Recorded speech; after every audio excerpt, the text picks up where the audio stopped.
इथं आम्ही जाळं टाकलेलं आहे मोठ्या माशाचं. तुम्हाला किती मोठे मासे लागले ते आपण दाखवू नंतर. थोड्या टायमात जाळं काढणार आहे आणि मासा सुद्धा लागायला सुरुवात झालेली आहे. तर आपण बघू थोड्या वेळात. आणि विशाल सुद्धा आलेला आहे, तिकडं बसलेला आहे तो बारखानली जाळे टाकून.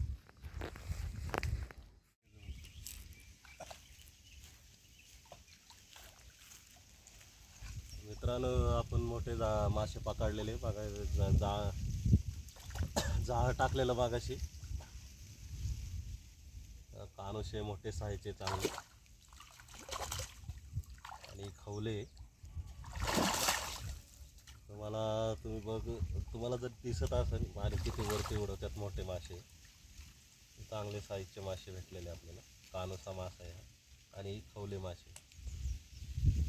चला परत एकदा जाळे टाकून घरी आम्ही आता निघालेलो आहे विशालला सोडायसाठी.